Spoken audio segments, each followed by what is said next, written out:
they want. We come, we don't leave. Our job is to get in and out as fast as we can, but that's also what our job is.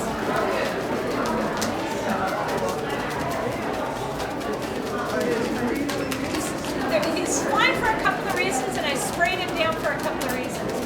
One is he's not hurting himself, first of all, so you don't have to worry. Number two, he has to figure out how to get back up onto that tall perch by himself. Number three, there's an awful lot of perching for him to sit on in this room. That's a lot higher than he is, and birds like to be high. Number four, he's got a gigantic golden eagle sitting behind him there, because they don't get the concept of two-dimensional versus three-dimensional. As far as they're concerned, it is what it is. Also, it's springtime. His body is telling him he should be out there migrating, flying, doing an awful lot of stuff right now. So what I can do is falconers, people who hunt with the birds of prey, use this. It's called a hood.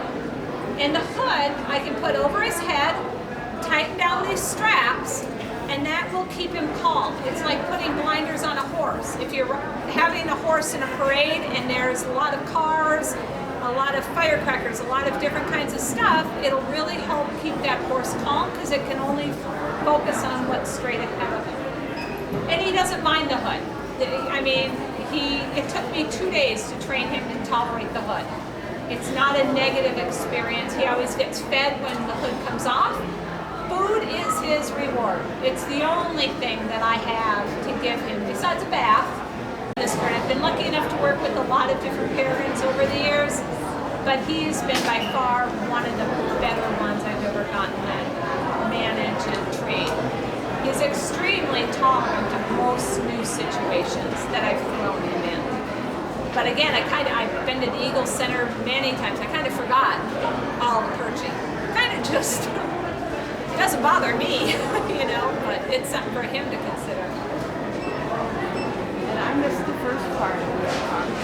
Can you tell us how old he is and how you got him, and does he have a disability that prevents him from being in the wild? I sure can. He is a 2-year-old male that fledged from Winona.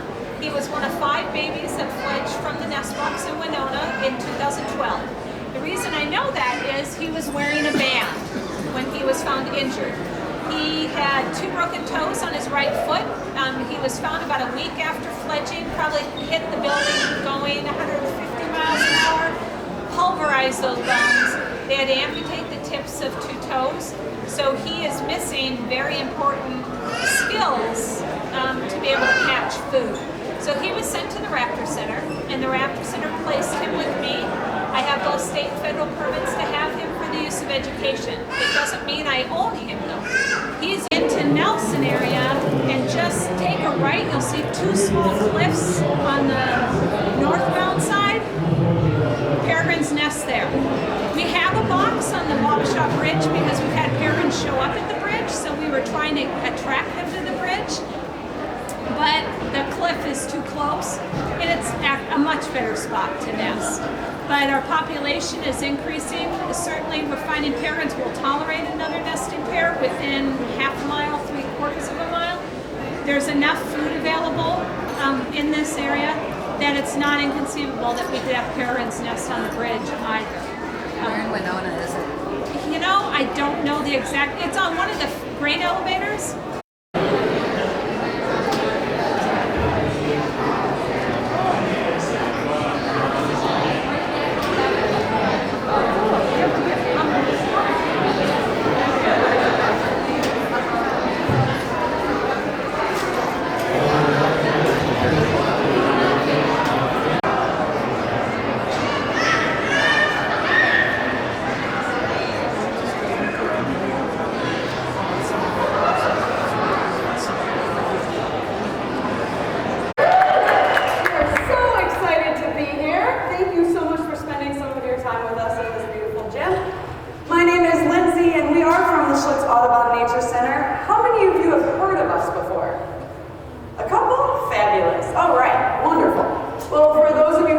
We are a nature center that's located in Milwaukee, Wisconsin. We're on the north side of the city, and we are a access to the lake. We have 185 acres of property, beautiful property, lots of restored habitat, 7 miles of hiking trails. We have a preschool, and we have 14 birds of prey that live with us that come out as ambassadors of their species to meet you guys and to talk about how wonderful bird conservation is. So this is Tallulah, and Tallulah is our beautiful turkey vulture. So they need that really sharp beak so that they can tear into the animal. But these feet of theirs, they actually use these long toes almost to help stabilize themselves. So we get on the carcass so they can pull away as they're pulling the skin.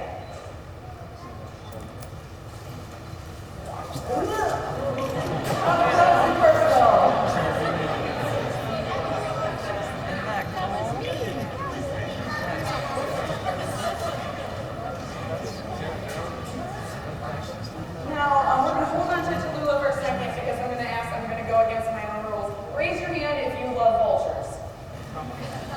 Everybody should raise their hands. Vultures are amazing. All right, hands down. We'll bring it right on over here. Yeah.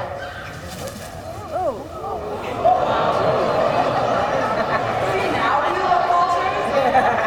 These guys eat the dead stuff, right? They eat the carrion. They clean up the environment, but also because of what they eat, which is out on the road, on the ground for a very long time, it can pick up disease. It can have a lot of bad bacteria in it. So their stomach acid is actually so strong, it can break down any disease known to man without them being harmed. But then think about what they're doing. They're taking that stuff out of the environment. So they're keeping the environment healthy. They're keeping us healthy.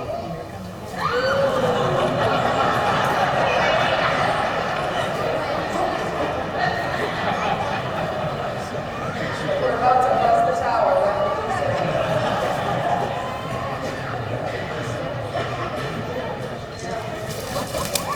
Our vultures, we love seeing them around, and they're actually the first signs of spring.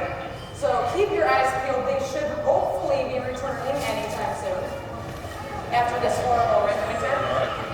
But they actually have to leave for a couple of reasons. First and foremost, check out her beautiful head.